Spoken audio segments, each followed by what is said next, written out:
Thank you. Good evening, everyone, and welcome to the regularly scheduled Mayor and Council meeting for the town of Berlin. It's Monday, September 11th, 2023. Please join us in a moment of silence. And today, let's keep the folks in mind that had suffered the ultimate sacrifice in 9/11/2001.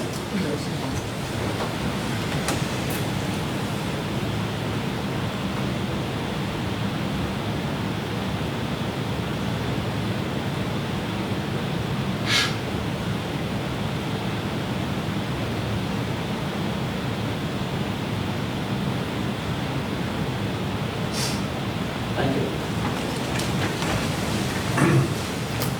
I pledge allegiance to the flag of the United States of America and to the republic for which it stands, one nation, under God, indivisible, with liberty and justice for all. Thank you. Item 1A is the approval of our minutes under our consent agenda. Motion to approve. So I have a motion by Councilmember Wurst. Second. I have a second by Councilmember Nichols. All in favor say aye. Aye. All opposed? Let the record reflect that the consent agenda passes unanimously with all council members present. Up next is agenda item 2A, which is a stormwater ditch maintenance review. And with that, it has me running point, but I think we've got our folks from EA Engineering here with us as well to go over. Vice President Burrell, you had brought this to our attention at a previous meeting, and our folks. Stephen LeBachelor is the. I was getting ready to say, I thought I saw Stephen. Here we are. Come on up with us. So they have a map here together with some of our stormwater ditches outlined, as well as the lagoons. Do you want to go over some of that with us? Yeah, sure. Good evening. So what the draft map shows is essentially the corporate limits of the town of Berlin, areas that are within a public drainage association, PDA, or tax map, more commonly known. Parcels that are shaded gray are town of Berlin owned parcels. In addition to that is the streets, major streets that are named major waterways, Bottle Branch, Fifth Branch, Hudson Branch, and as well as kind of the lesser conveyances, the ditches, the channels that were mapped as part of the 2006 Army Corps study that was performed on behalf of the town of Berlin. So the different colors we see on the screen, there's a deeper blue, a lighter blue, and a red, and probably wouldn't be able to see, but perhaps some orange as well. The deeper blue are some of the more major channels, or channels that touch town of Berlin property themselves, and then the red or orange linear features show closed storm drainage system networks, so catch basins, pipes, things like that. Do you have this in like GIS by any chance? It is GIS information that the Army Corps provided the town back in 2006, 2007 that we utilized to develop the map, yes. Perfect. So that's something that we can add to the town GIS later? Yes, absolutely. Perfect. And we can even try to make that available. So say a citizen has a question about whether their ditch is public or private, or how it's managed, we can add that to our... Yeah, absolutely. You'd be able to zoom into the specific property, locate the ditch, and then make that determination. If there's a particular area that you want to zoom in on, Kate can zoom in on this. Well, I think part of your question was Maple Avenue. So if we could zoom into Maple Avenue, let's take a look there.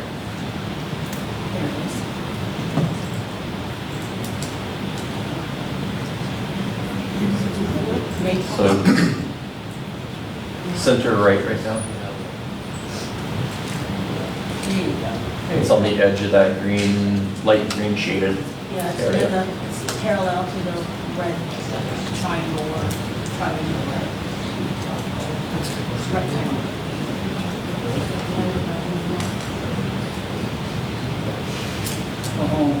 What does orange mean again? The orange is closed drainage, so the storm drain pipes. So there's a little segment of orange at the end of Maple Avenue. So there's two catch basins, or perhaps three in Maple Avenue, with storm drain pipes connecting them and outflowing into a channel. So this does not show any private town ditches, right? It shows the ditches that have been mapped as part of that Army Corps study in 2006. We found certain areas in town that those ditches were not located. This is one of those examples where there is a ditch that exits town limits to the northeast of Maple Avenue. Right. But this would show private and public ditches, yes. So what does the purple mean? The purple, Yeah, what's the purple? Is that town limits? that rectangular purple Dash off of line. Hudson Branch is specifically the offline wetlands that the town constructed. Okay, in that's what I 2006. couldn't tell. No, I think you're talking No, about the the purple, purple dash line. yeah, yes, the dotted line. Purple The dotted dash line. line. Oh, I apologize, yes, the culvert ones. That's the town limits? Yes. So I think part of your question, Councilmember Burrell, was who owned the ditch and then who managed it, because there was a question whether it was private or tax. No, Ditch. that was not my question. My question was, we are dependent on senior citizens with limited resources to maintain these ditches. And this being a part of such a delicate system, do we want that responsibility on our senior citizens? That's my concern. And I'm particularly concerned with the gentleman I talked to that is 91 years old. Well, physically, he's not able to maintain that ditch. And nor is he able to maintain that ditch financially. This is, I feel, can be a concern all over town. Especially when we're dealing with senior citizens,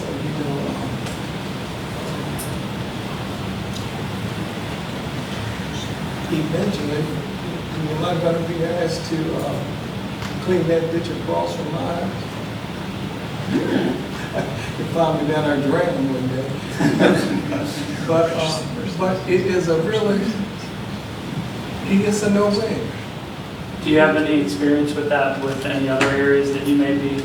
I don't, ultimately, in my opinion, it would be up to the town to set their own rules, regulations, procedurals as far as that goes, but as far as other jurisdictions that we've dealt with, no, they typically don't make a defining line between, elderly maintenance of private ditches versus more able-bodied people.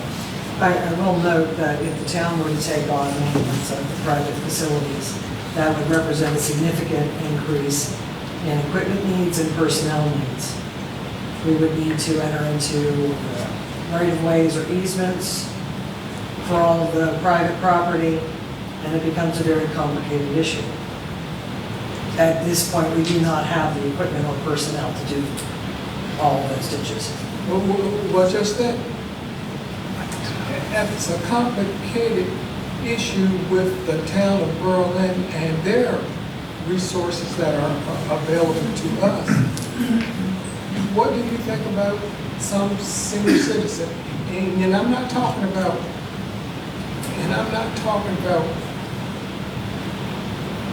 indiscriminately going and cleaning all of the ditches in the town of Berlin. I'm talking about those ditches that impact on our system and are expected to be maintained by our senior citizens. I don't think that's fair. So maybe what we could do, we've talked about like a micro grant program. We've also got maybe a couple of resources, like I think, does Habitat have anything? Or trying to think of who else. I think there might be some other resources that maybe we can help leverage.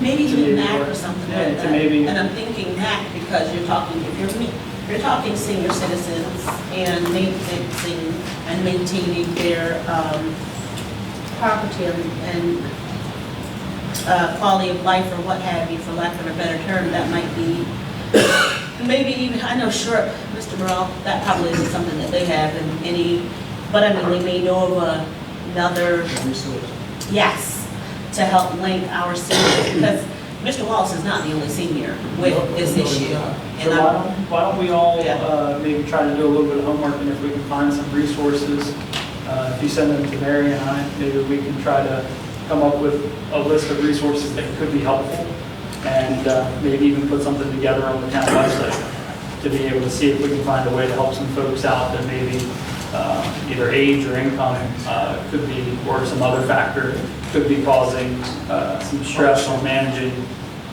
the ditches, especially since now that we have this, folks can say, okay, hey, my ditch is maybe part of a certain spot. You said that this is a draft. What do we need to be able to make it a little bit more robust for the folks to be able to use? That's a great question. So the map was prepared using older data, like I said, in 2006. It has not been updated with development that's occurred between 2006 and now. We have we can go through the documents that were submitted as a part of stormwater management designs for developments and populate based on that, but that still provides a gap between 2006 and 2013 timeframe. So it'll be a matter of either vetting it in the field, the map in its entirety in the field, or relying it being kind of like a working document where homeowners would come in and say, I have a ditch on my property and it's not mapped, and then we can go out at that point and kind of map it. Okay, so maybe what we could do is make this live, and then if folks know that a ditch exists that's not on here, that might be the best place to start. And then we can also look at, like you said, some of the documents maybe that we have in-house. And then this body approved some funding for ESRGC.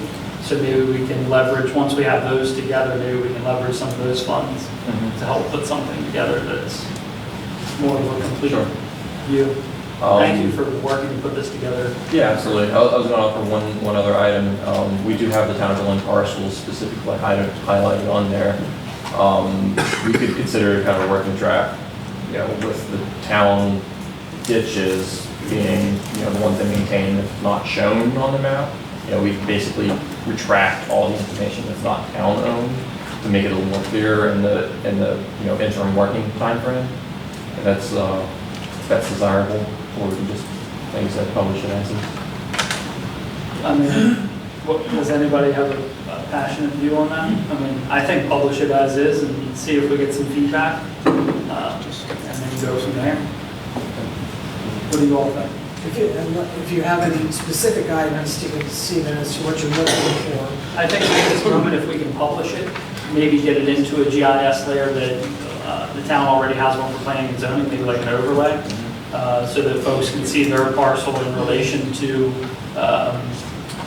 this map, could be very helpful. But other than that, I think then we can start to gather some of the feedback of things that aren't represented.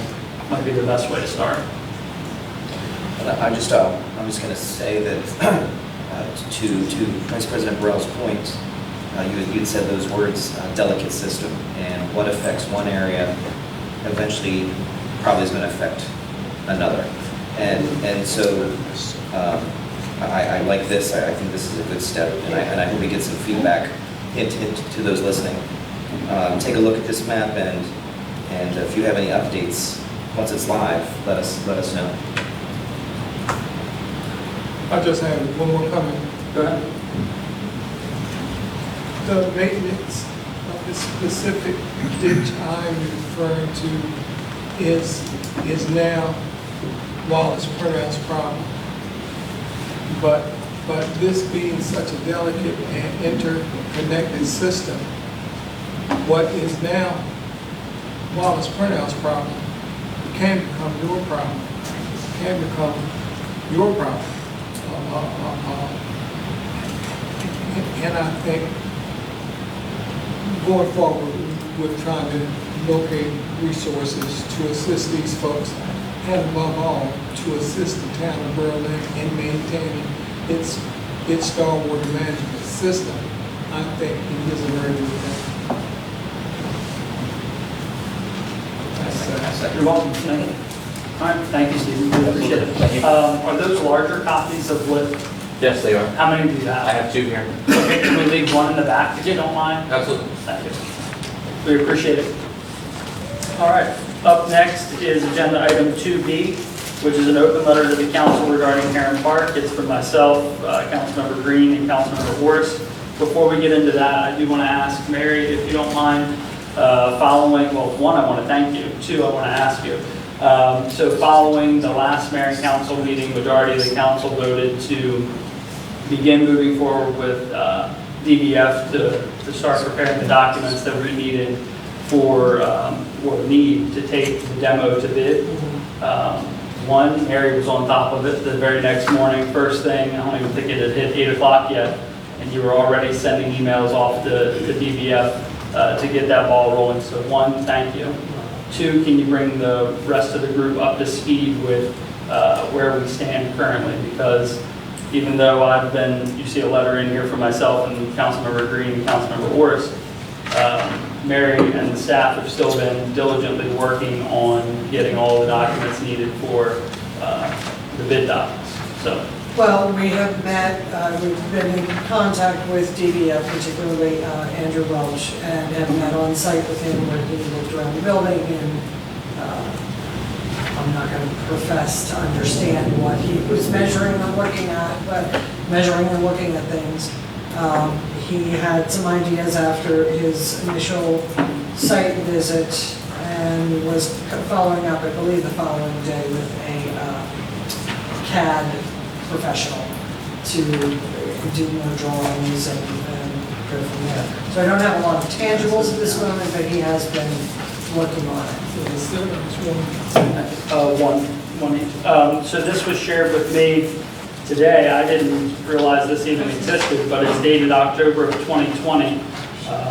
And it shows, I don't know when this was done or commissioned by whom, but it's showing that some rough, I know that this body had asked previously about demo amount. This was the budget estimate that was used at the time the grant was applied for. Okay. Is that correct, Ivy? That's correct. Okay, so then that's the budget estimate that shows $552,480, and that was October of 2020.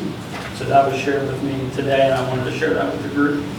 The other thing is looking at this letter from myself, Councilmember Green, and Councilmember Horace. I'll let them fill in just a second, but there are a few high points that I wanted to put together, or at least raise everybody's attention to within the letter, and that's the changes to the contract of sale, or proposed contract of sale, and that's the sale price reflects the appraised value, that was the most recent appraised value of $1.2 million. Item 2C indicates that 57 will have a rear setback in perpetuity to protect the feeling of the walking path and around the lagoons. It also states that a residential component will be incorporated into the redevelopment of the property. Item 2F includes the transfer of 2 sewer EDUs from parcel 57. One would go to parcel 410 and one would go to parcel 191. Item 2G states that 34 sewer EDUs would convey with the sale, and that the buyer will be responsible for the purchase of any additional EDUs. Outside of that, there are a few things regarding the demolition that I wanted to bring the groups, we wanted to bring the group's attention to. And that's that the engineers from DBF were on site and evaluated the building following our meeting August 28th to begin preparing documents to take the demolition of the building to bid. DBF believes that it is unlikely that the town will be able to demolish the entire building within the available grant funds, and also believes that the town will have to spend money to secure and stabilize the remaining portion of the building if the entire demolition cannot be accomplished with the available funding. Additionally, it is difficult to pinpoint precisely where the demolition will end. If the cost of the demo exceeds the available grant funding, DBF will work with the awarded demolition contractor to try and maintain the more robust buildings so collateral damage is minimized. However, there could be an additional cost to the town if something does not go as planned, which we all know. I think outside of that, I think I hit the highlights. I'll turn it over to Councilmember Green and Councilmember Orris if you want to fill in your thoughts. First. Okay. Well, so yeah, how did we get here, right? Two Monday nights ago, I didn't sleep at all. That doesn't matter. I was very disappointed in the decision we made. Went about Tuesday moving forward with, let's get working on the demo, let's get working on making the best out of a situation that I think was a disappointing outcome. And I'm, to Mr. Gillis's credit, he doesn't take no for an answer evidently, and reached out to many of you, and or at least several of you, and to kind of see if there was a glimmer of hope of revisiting this, I believe. On-site visits were held individually, and the council was notified that there had been a potential reconsideration. And that's why this reconsideration is here tonight. Wouldn't otherwise be, because that wouldn't be fair in respect to the group for the decision that was made. So I was very excited to hear that, Councilman Nur had expressed any consideration, someone would let him talk about it, but that's why it's here. I know there's been some things about, the mayor won't take no for an answer, but it's really not fair to say that either one. I think we were looking to move forward with the town, and then when we heard that there was a glimmer of hope for reconsideration, I think it was worth a letter to our colleagues to express, and there were some new pieces as well. It wasn't just a reconsideration. I think the demo continues to be the big question mark. This is 3 years old. This demo estimate that says 552,000, I'll be very cautiously say inflation of 10%. That's very cautious. That takes it well over 600,000, and that is demolition limited to surface asphalt. Buildings, etc. So while I put stock in that, I think a ton of stuff has happened in the economy over the last 3 years that makes that a hugely ballpark number. I just wanted to explain the background of why we are bringing this back up. It's not because we're immature and won't take no for an answer. It was that we did see a glimmer of hope, and that is truly where we are today.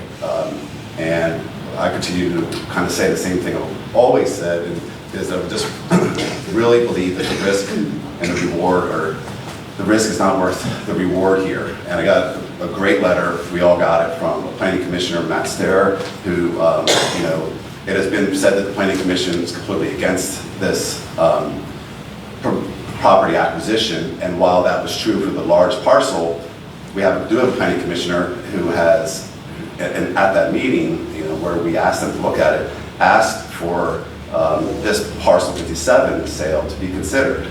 And that letter, I'm just going to read one sentence from it. It says, "Unfortunately, Berlin does not appear to be in a financial position to take this risk and hope for the reward.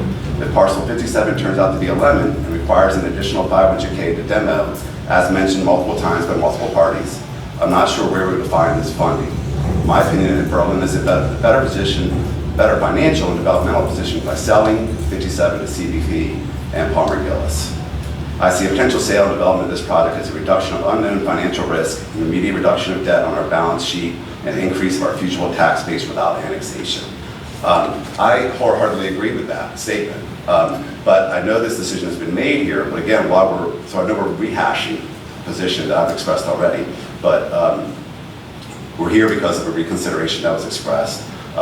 So if there has been a change of heart since that reconsideration was expressed, I guess, I'll leave it at that to see if we want to have that discussion now.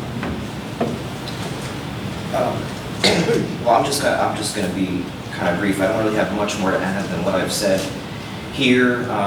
2 Mondays ago, what I've posted on social media as far as my statements for Heron Park go.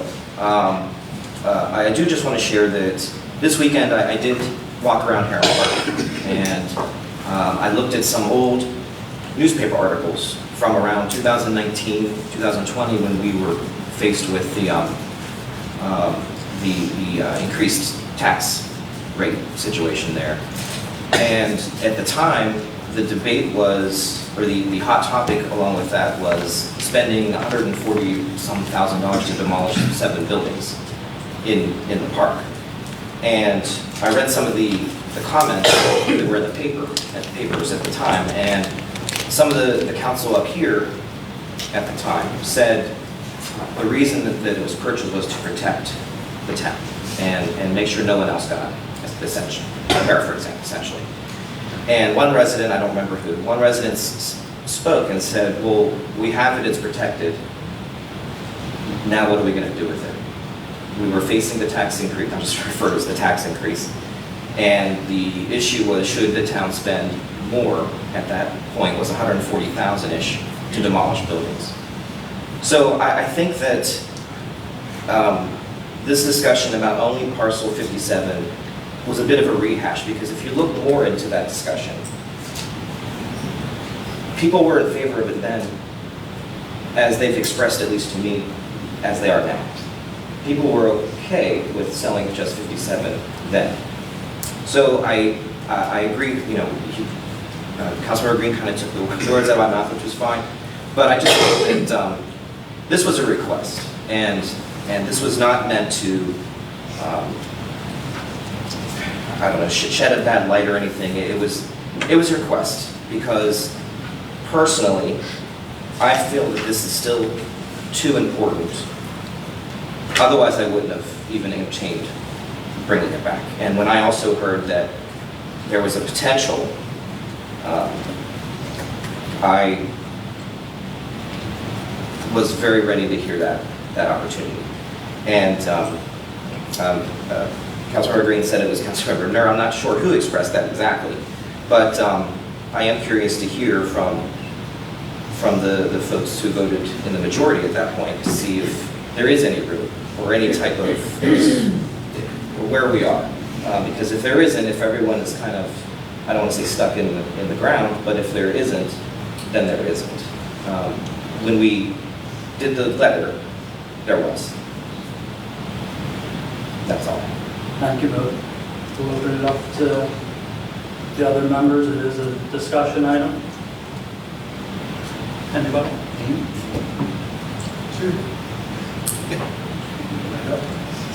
I'll go. So I have had some time.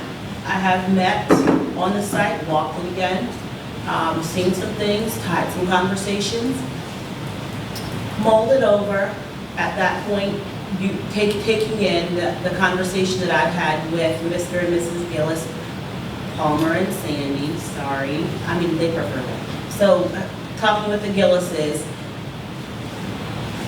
and also talking with people from in the community, or constituents from the town. I'm still no. Well, I too met with Palmer, and we had a great discussion. The discussion centered around uses, which I was very happy to hear.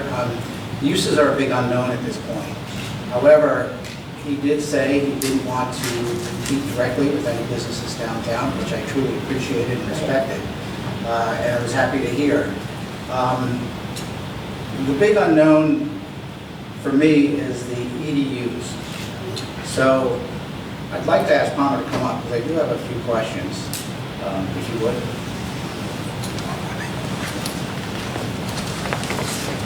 I think if we're going to do it, let's make sure that anybody that wants to address regarding the topic has the opportunity. So we'll start with Palmer and Sandy.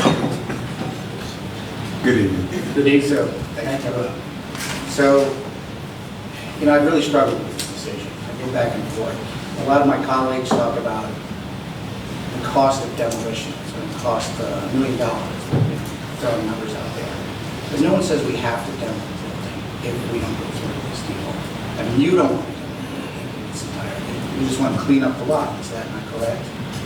It's somewhat correct. I mean, I think by now you've seen the scope of our demolition, Yeah. and it's a clone of what we've done and are doing in Easton, which is select demolition. Sometimes select demolition can cost more than total demolition. Right. But yeah, yes, in answer to your question, in all humility, I think I know this building better than all of you at the table here, like the back of my hand. So when you say demolition, there are parts of that building that I feel have potential for repurposing and not sending to the landfills, et cetera. And that's what I do. I've done that for 40 years, and that's what I do, whether it's a synagogue building or a processing plant or whatever. I mean, that's what I do. So, yes, there are, but I think you need to be careful about how you form your plan. And I would encourage, I don't think that every one of you have been in the building.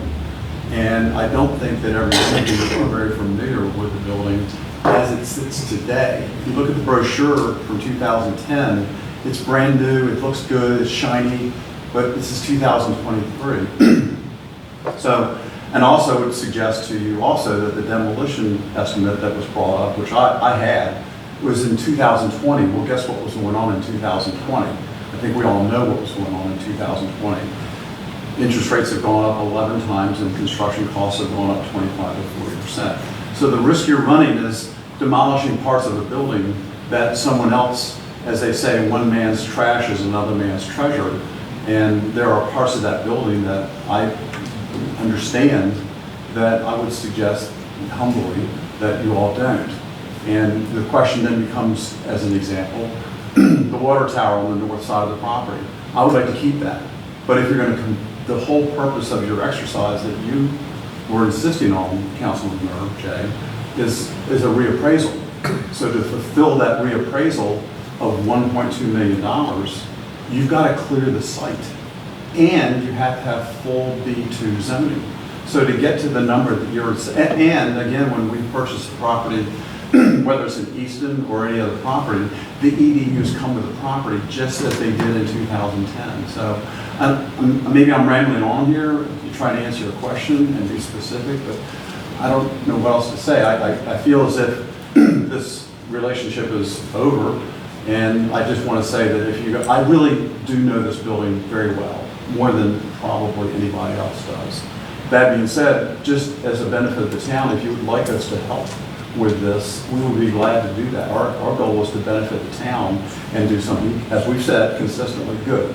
So I really, really, really think that before you send Mary and DBF and spend tens of thousands of dollars on engineering and tens of thousands of dollars of more debt service, and that adds up, that you really need to meet on site with DBF and Mary and the town people to understand this building thoroughly. And this is not to be in any way insulting, but you guys have not been inside the building. And you really need to understand this building. And I'll be glad to walk through it with you. It's up to you. So Palmer, you know, you've negotiated hundreds and hundreds of contracts. You've purchased hundreds of pieces of land. I too have negotiated contracts and purchased land, not on the level you have, but we do have one thing in common, that at the end of the deal, we don't want to leave anything on the table. I mean, that's just smart business. And I want to do what's in the best interest of the town. So if we're to make this deal happen, and it can happen tonight, it just depends on three certain things. One, I want written into the contract that if we do a deal, that the $1.2 million would all go towards debt. So I think that was the intent to begin with. I understand, but I want it in the contract. Okay. So there's no misunderstanding. He has, He doesn't. I'm saying I want to bring it in the contract. well, you guys can decide that. That doesn't need to be in the It contract. does. No, it doesn't. Well, I think the contract means it has to be enforceable in both What's parties. their understanding? Anyways, number two, that in the contract it gets written that you agree not to to rent to anyone in direct competition with businesses downtown. I've never had a problem with I that. understand, you stated that, so.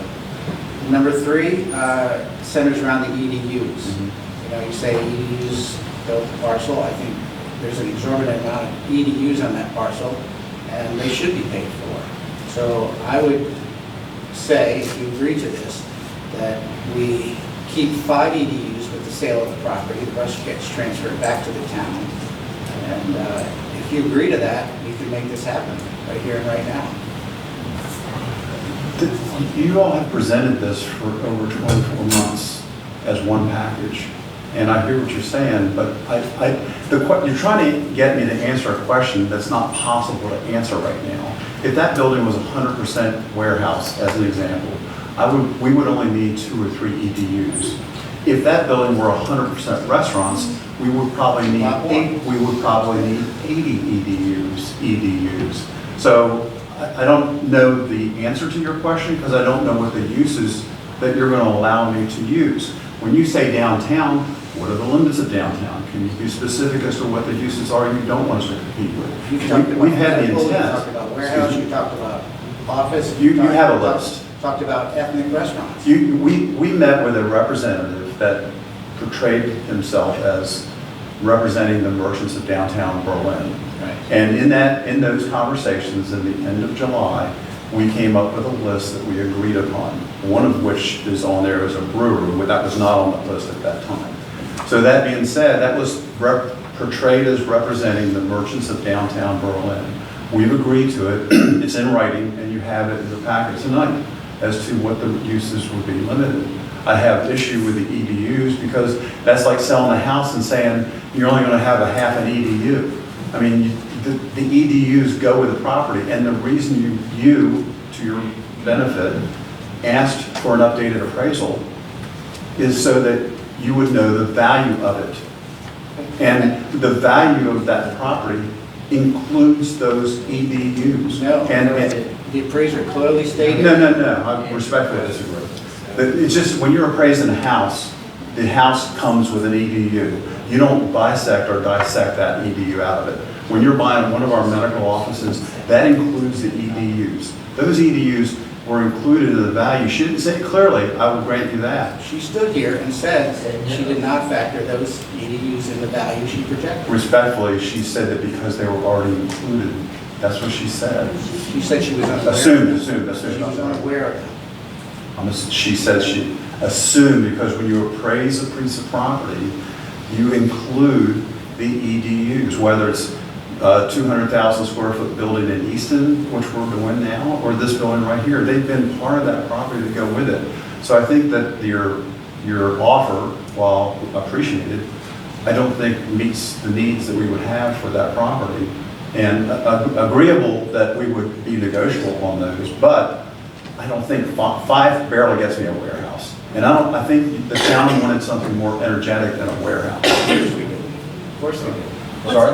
What's the total number that came with this property? The property has 36 EDUs. We've agreed, and I thought Councilman Yeah, I think it's Miller, important to note To that clarify they're the sewer sewer. EDUs. they're just sewer EDUs. Hold So on, we- hold on. And to Councilmember Green's point, do you still remember how much would have to be paid out of pocket by the developer for the water side? I want to say it's 140 or 140. 44,000. Yeah. So, I remember. so the sewer really is not of any use to CBP unless they acquire the correlating water EDU. So, Not to mention, negotiated against myself here. We've agreed to limit the amount of what the town a year and a half ago wanted was eateries and restaurants and things like that. As you can see by the comparative analysis that I gave all of you with EDU usage, restaurants would destroy EDUs. They are out, I hate to say it this way, but they're alligators of EDUs. They eat up EDUs. So I don't think that your representation of 5, that was the other way around, which I thought you had agreed to last week, that would be more appealing. But taking us down to 5 is just not part of that's what your appraiser is saying.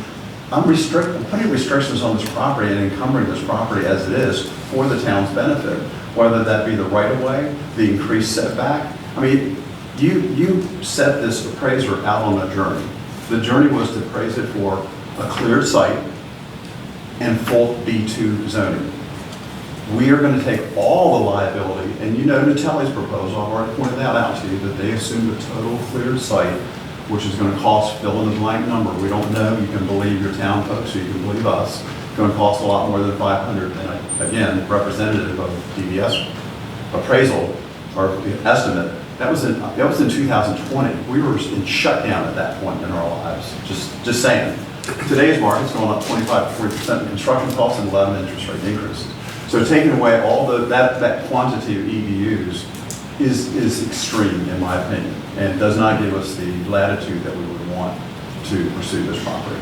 I'm struggling to leave 36 EDUs on the table. Well, then Only there- 34. Can I have one? it's 36 minus 2, because we thought that you had already agreed to assign one to each of the properties. 36 minus 3. So hold on one second. 36 minus So the $1.2 million going to debt service. I don't think any of us up here disagree with that, but when we talked on the phone, Councilmember Nerd, following your meeting with Palmer, Sandy, I don't know if you were there or not, but when you met with Palmer, you asked about the $1.2 million going directly to debt service. Do you remember what I said? Yeah, you said it would. No, I didn't. I said that at this point, I think it would, but I would say that we have a finance director that works with our bond council, that we should utilize their expertise on how best to pay down that debt. And that we don't say right off the bat that $1.2 million is going to debt service, even though that's all what we want. But we should yield to our finance director and the bond council. After that, you also said to me that you were on board with, to Palmer's point, a transfer. You said that you had a conversation with him, that the meeting went well, and that you would like to see one EDU moved over to 410, one EDU moved over to 191, which is why it's in the contract. You've also said that you wanted a residential component in there, which was discussed as part of B2, but you wanted the first floor element, so I had Dave Engelhardt and David Gaskell do some push-ups on that to make sure that was accurately reflected within the draft contract. So I think, I'm struggling to see how we got down to 5, but I think that putting one EDU on 191 and one EDU on 410 is a good move. Right. Well, I'm telling you, I agonized over this the past. I'm not disputing that, I'm just saying that. I've lost sleep over this, so. I think we all have. I don't have. We should make phone calls at nighttime at 2 o'clock. I'm just- And it's 3 EDUs because it's one EDU to 191 and 2 to 410. No, Well, that's not what- when we talked, when we talked to Councilmember Nerd, you said 1 and 1, and that's what I talked to Palmer and the others about. And if it's 1 and 2, that's not a big issue. But when you slash it down to 5, that really puts a limiting capacity on It just means you have to purchase more. Well, and that's true, and our goal here has been and will be to provide an economic incentive to people who go in there and to be able to, and again, we're faced with some extreme economic conditions that didn't exist 2 years ago. The world has flip-flopped upside down. Maybe yours hasn't, but the world has changed since 2020 in all respects in my world. We're still hanging in there, Jay. I mean, we're still hanging in there, but I don't know where that one came from to go down to 5. I mean, I can see where we would be, consider something, but we thought we were working with 1 and 1. Now 1 and 2 would be okay, but slashing it down 31 or however many EDUs is just. Because it's a lot Well, of EDUs to leave. Yeah, but Hold on. only if you use them, Jay. 1 second, let's get to that point. So I think, Palmer, you sent out an EDU example, and it provided 3 examples, right? So example 1 had a 25,000 square foot medical office that assumed 250 gallons per EDU, which is our rate for an EDU. It said that you would need. Well, that's in Okay. dispute. I mean, you Well, can no, see why I I'm have just 3. saying, like, as a talking point, I just want to make sure that we're all on the same page. It said 10 EDUs at 144,000, right? Yes. And if that was the case, any unused EDUs stay with that property. They're not worth anything to him, and they can't be transferred without our body saying, yes, you can transfer them. They could be transferred to another property. Not without us. they can't. They It stay has with to the come all property. right here from us. They've always stayed with the property. And so under that example, there would still be a set of EDUs that were not used. And then if you take a look here at example number 2 was 25,000 square foot office or warehouse, my apologies, requires 3 EDUs at $43,200. Example number 3 was a 25,000 square foot restaurant, sorry, with 50 EDUs, which would require the developer to purchase additional EDUs, to your point, and cost about $720,000. Now, all of these are full EDU prices. They're not just sewer, right?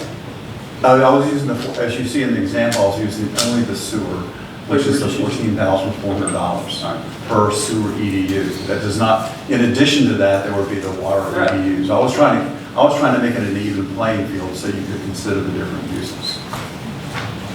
My goal.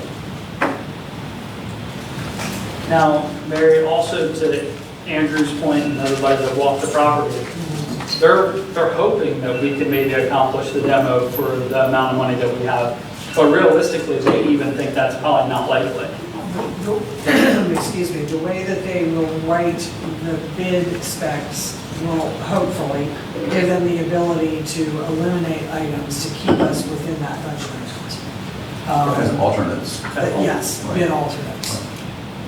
And that was the plan when we had met with DBF many months ago, is to build it up from that. And then they also had expressed that it's likely that we will have out-of-pocket costs associated with shoring the building up and sealing it off properly and keeping it safe. What they indicated is that to keep it within the amount that we have available, they are not saying that we will have out-of-pocket costs unless we're willing to take them on. But in order to keep the project within the grant that we have available, there may end up meaning that monies are shifted to shoring up support systems rather than demolition, if that makes sense. May I ask a question? It kind of relates to the demo grant itself, and I just want to make sure that I'm clear on this, because it came up and it was a question. If I understand it correctly, the demo's purpose was to demo to drive economic activity. So if we continue on the path and demo this ourselves just to demo and hopefully get someone to buy it, are we in violation of this grant? No. No. Because I know we talked about it a little bit. The purpose of the grant program is to garner economic development. Anyway, Right. Okay. But the argument of if you don't immediately move into an economic driving force of some kind, you haven't violated the grant. You still improved a property. I just want to. And to also answer your point, no, we're not in violation of the grant, but it's on a level of like favorability, right? Like, so if you are going to use this as a, hey, look at what we've done, and great stewards of the DHCD strategic demo funds, not really hitting the mark. Now, if we want to point to the project as a good redevelopment and say, this is why we also now want money for maybe a road or maybe other things that go into the grants that DHCD has to offer, we could put ourselves in a better light. If you're layering new Right. funds onto a project that you've already used their funds for. But I think the intent here is clear that the town is looking for this demolition for the purposes of developing the property into something more, something better.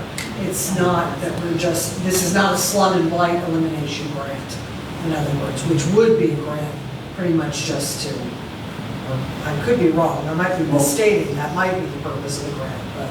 It does say economic development and job production in existing Maryland communities. It goes on further to say that these funds are limited in these projects that have a high economic and revitalization impact in their existing communities.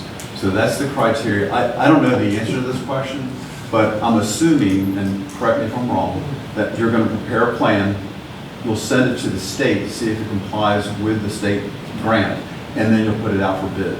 Is that a proper sequence? No. Or have I included a step that doesn't need to be included? At this point, that we will not be violating the grant by doing the demolition at this point, as it is clear that the intent is to move forward. Ultimately, yes, the grantor is going to be coming back to us and saying what is happening with the project that we did. They have that right to continue to do that for probably 10 years. It's usually the term that they state in their grants.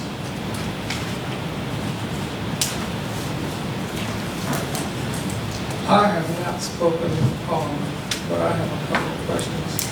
But first, let me say, I really have mixed emotions about the letter to the council members. We set up here, 2 weeks ago, and we debated, we shared different thoughts and opinions, and we took a vote. And you call me naive, well, I guess I am naive, because I walked out here thinking that this thing was done. I walked out here thinking that this thing was done, but no, I did not receive a call from Palmer. And I was really set back when I read this letter, because sitting up here, not all the time things go our way, but this is a council of decision makers, and we have this thing called a vote, and a majority opinion that I really take stock in. And I really do. I really do want to conform with the decisions made on this council, just because they don't go my way. As a member of this council, I think I'm bound to support the decisions made here, whether they go my way or not. And I really thought that's the individuals we were dealing with.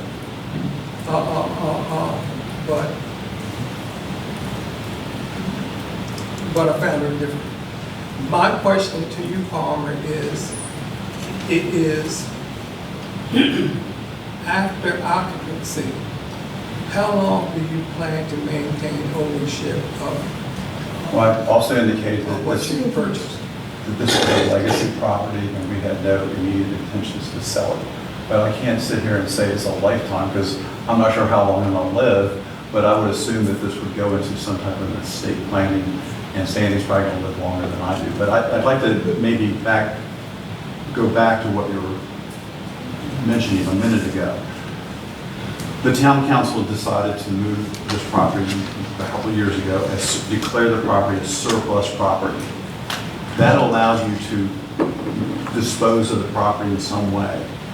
You all went through the process. You entered into an ENT, which is an exclusive negotiating period. Just because you terminated that agreement doesn't mean that you still can't dispose of the property. It still remains, if I'm understanding things correctly, as surplus property, you can still continue to do that. So with that said, I think one of the reasons, if you've heard the two council members here earlier say, that there was a change of heart from one of the council members that approached, that caused this discussion tonight. You really don't need to go through all of that. Okay, Because I understand explicitly what is happening. But I have wrestled with this vote of mine prior to a meeting 2 weeks ago. You all talking about nuisance sleep and trying to do the right thing. When I cast my vote, I really do feel that I did the right thing for the town of Berlin. And Palmer, he is, everyone I talked to said that you do exceptional work. And I can see that in Easton. But this is not a good deal. This is not a good deal. And I wonder if the Department of Housing and Urban Development will allow the demolition grant to be used as a carrot for a developer. I doubt that very seriously. I doubt this grant can be a part of a contract made with a developer, because that is not the purchase, that is not the purpose of this grant. And anybody knows me, knows my answer is still no. I will say that you didn't call me and express that you wanted to change your vote. You are the reason that. The grant's owned by the town, and I've made it crystal clear and very transparent from the beginning. See, we come from different places, and we have different opinions. And I would like for my colleagues to allow me to have my opinion. And those opinions were represented in the vote we took 2 weeks ago. I don't know how we got here. I think we explained that, how we got it. I'm gonna need to hear it from you, Palmer, really. I'm sorry, did he ask me a question? Did he ask me a question? No, I He didn't. doesn't want to hear it. I didn't hear him, so I'm sorry. Well, it is a discussion item this evening. I think you know where I stand. I think you have heard from Councilmember Green and Councilmember Orris as to why the letter's here and how we got there. So it's a discussion item. I just have one more Oh, thing. yes, sir. The vote that was taken 2 weeks ago, if it did not go in my favor, I would have supported the decision of the council. Because that's just how I roll. Well, I think it's also important to note that as we started the discussion with, nothing has not been carried out the way that the council expressed. Mary and I spoke, and I said, look, this is something that had been expressed to me as a potential change from the past 2 weeks. But I said to Mary, and I'm sure she'll recall it the same way I'm getting ready to say it, is you continue to work full steam ahead with the demo. We have to. Right, and that's exactly what you said to me. And we have not delayed any movement on that. I want that to be clear, following the council's decision. The reason that it's here as a discussion item, the reason that this letter is before you, the reason that there's a new draft contract incorporating some of the items that have been asked, is because somebody did reach out. And somebody did say, hey, look, I've had some time to think about this. I've thought about how I would want to see this draft agreement come and take shape. And that's what's here before us this evening, in conjunction with a little bit more information, as Steve said, about the level of ability that we're getting at the surface level with DBF as far as moving forward with the demo grant ourselves. In conjunction with some really big concerns that I have, Councilmember Green has, and Councilmember Orris has, about the level of risk and financial impact that the town of Berlin is taking on.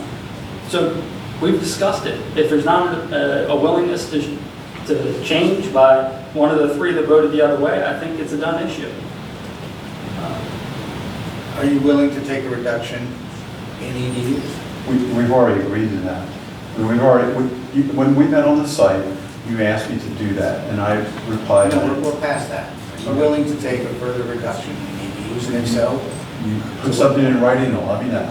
I mean, you're asking me, we've been Put you on the negotiating. spot. We've been We're negotiating voting this. tonight. We've been negotiating this for over a year and a half, Right. and this is new information. I can't answer a question until I know what your proposal is. I mean, I don't have any idea, but that's slashing down to 5 sewer EDUs is extreme and unnecessary. Tell me what's acceptable. You tell me. I'm not going to negotiate against myself. Listen, I've come up here 3 or 4 times. We've come up here 3 or 4 times thinking that we had an agreement, and only to find out that we don't. And this night is not a whole lot different than that, because we thought up till this weekend that we had a change of position.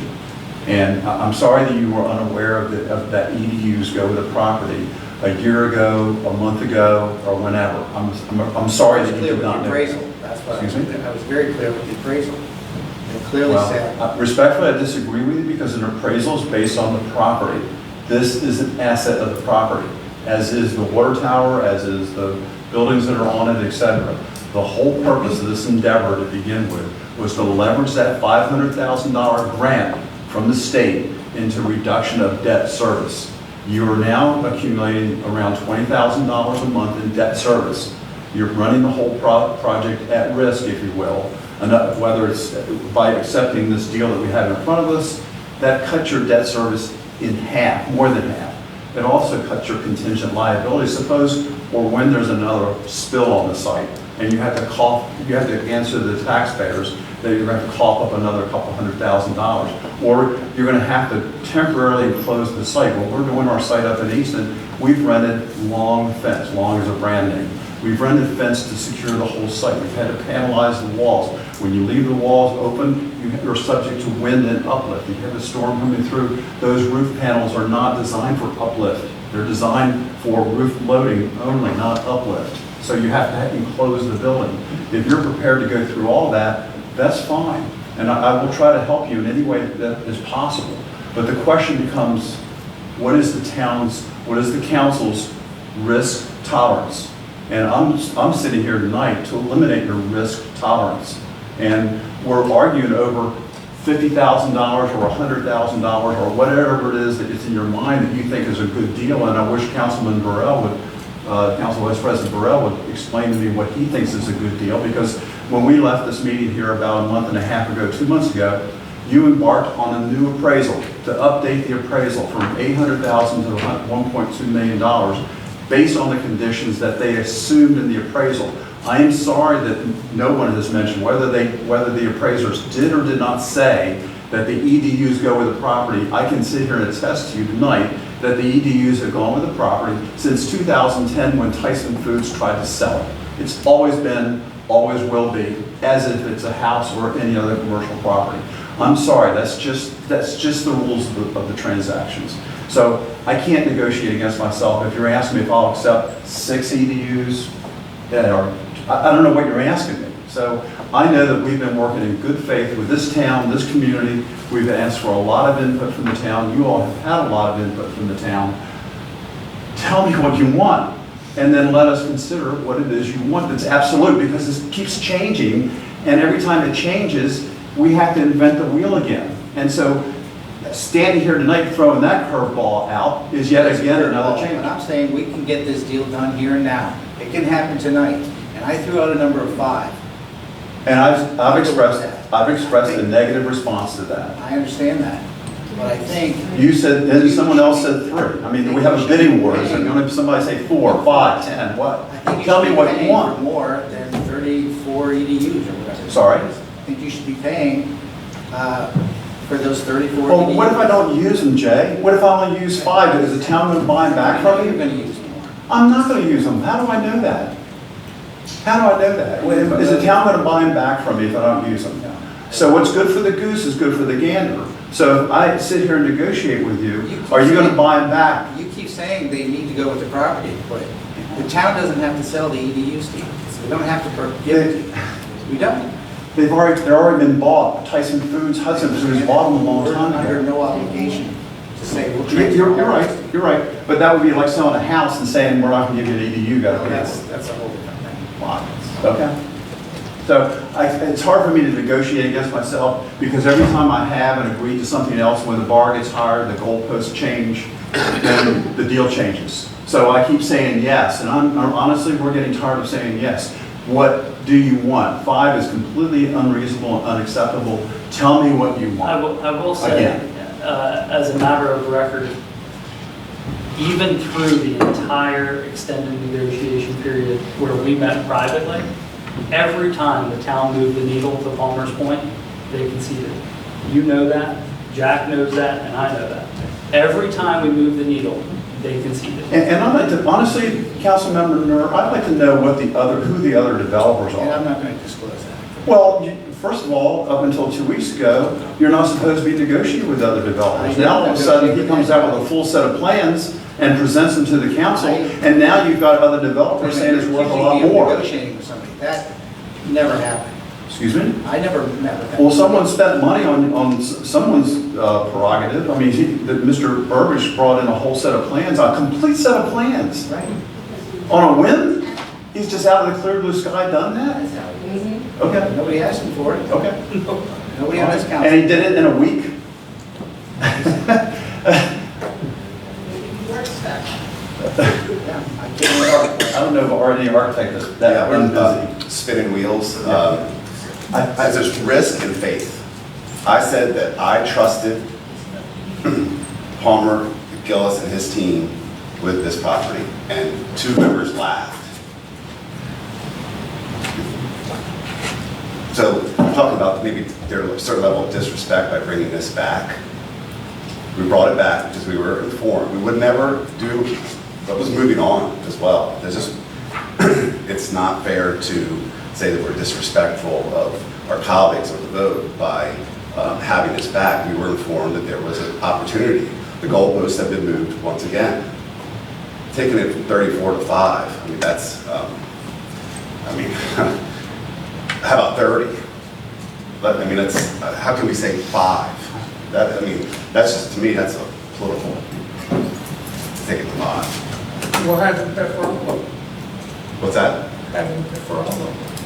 Why don't we discount the price, the value of the EDUs, say 1 days, and then they can pay for everything? So wait. That's I feel like What's that? I said, that's a reason why. I think it is Even not all of them. If you wanted to Keep pay in more. mind that the goalposts are being moved amongst the council members themselves. Not as it only being moved against me, but it's being moved against the council members themselves. In dealing in good faith and integrity, it's being moved along. Because last week we thought we had, when we disagreed on any EDUs, and then we eventually agreed on 2, or maybe 3, that's, again, a movement of the goalposts.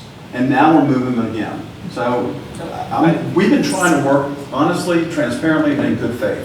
That's all I can say. Okay. I'm a little unclear on this, I think, because I have the deed, a copy of the deed, of when the town bought it from Berlin Properties North.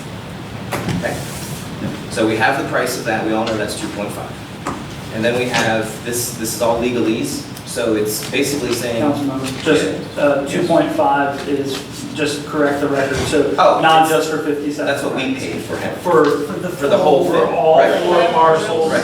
and the parcel on Flower Street. Correct. But yes. I didn't want to steal your thunder. but- No, I have no thunder. I Go am ahead. thunderless. Let's go thunder. Just another point for the council. I'm sorry, Paul. I'm sorry, go ahead. I just wanted to point out here that this has in here, together with all the grantor's right, title, and interest in the 36 equivalent dwelling units assigned to the property with all buildings, privileges, appurtenances, things like that. So I don't understand how, what kind of precedent would that be setting if we're saying you have to pay for your EDUs that you would get anyway with the property to other people? So I don't understand that.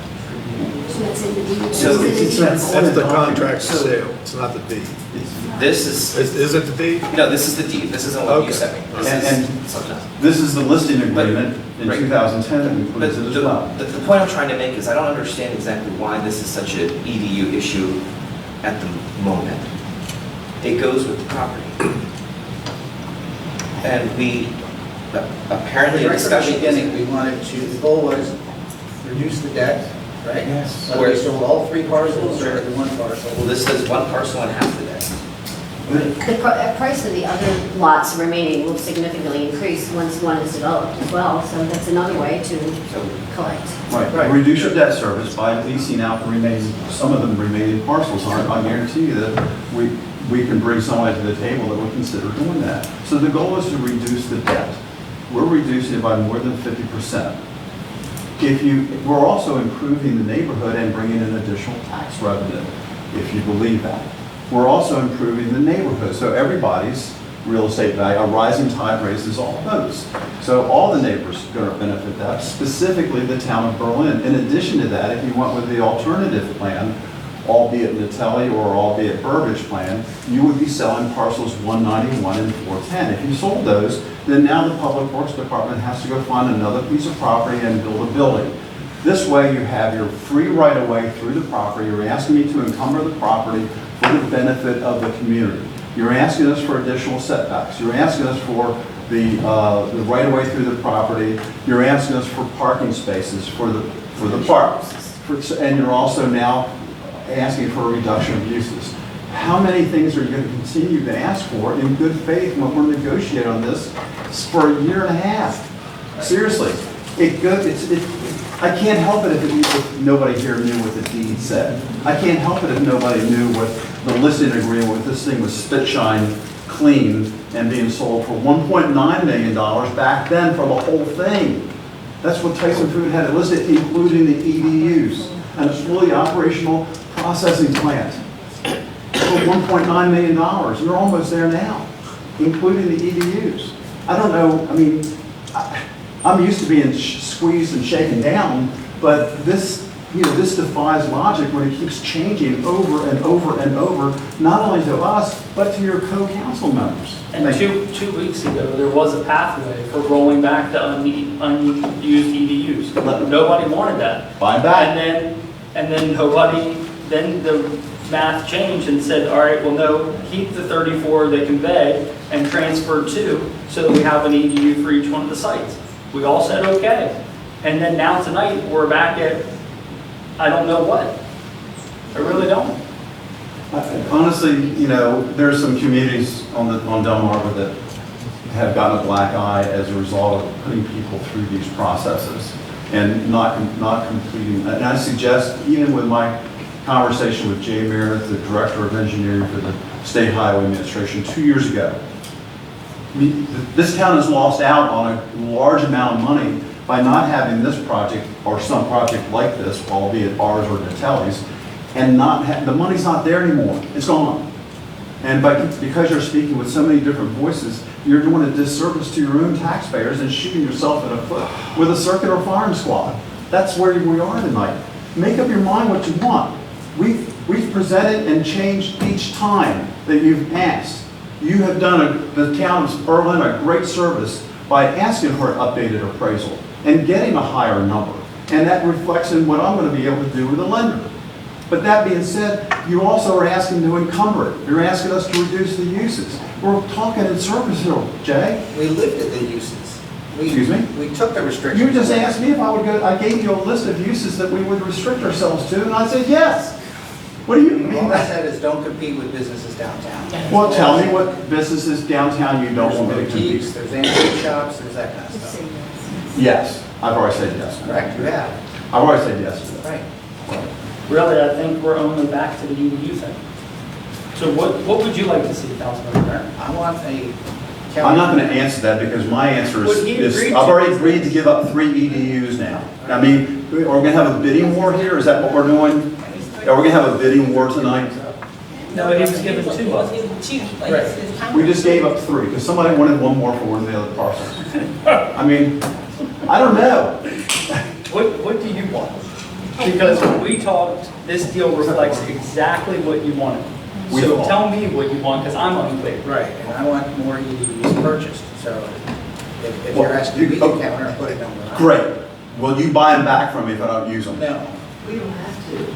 we don't have. But then why should I mean, they come when the property's in the We deed. will transfer them off the property before the sale goes. You haven't given me, again, I'm negotiating against myself because I've already given up the EDUs. What, I think everybody here is sitting with bated breath. What does Jay Nur want? All right, so if you want me to throw out another number, 10. 32. No. Guys, what are we doing? Look, we came in here in good faith because we thought we had an agreement last week. We changed our deal last week, we changed it again, and you guys keep moving the The goalposts. negotiations never end until the contract's inked. You know this. Oh, okay, well, I don't misrepresent my word when I give it to somebody.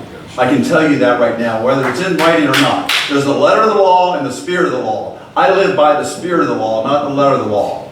And this keeps changing. And honestly, that's enough. It's enough for the taxpayers. It should be enough for your co-council members. Can we speak? Yeah, absolutely. Just name and I mean, I have no objection to it. I think we've opened it up with other members of the public, so go ahead. Tony Weed, 302 Bay Street. I did not wake up with a headache this morning, but I have a headache now. I've been listening and dealing with this all day. I did see on Instagram you can drink salt water. I don't know if that works. I just want the council members who are on the wall to explain to me how they're going to finance the demolition further after we spend the money that we may get in the grant, but we may not get with the grant.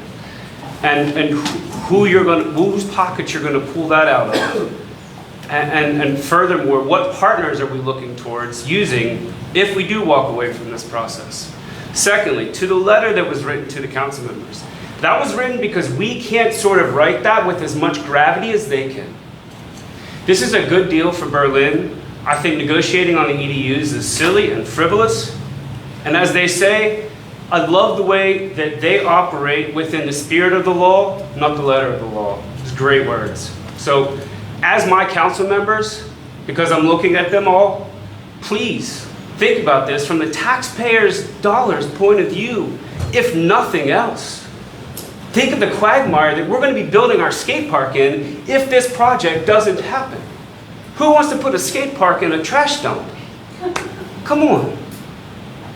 Who wants to see that whole area be dragged further down with economic blight? What's the plan past this if we walk away from this? I really want to know that answer. First of all, no one says we have to demo the entire building. That building has substantial value. It can be rehabbed in a number of ways.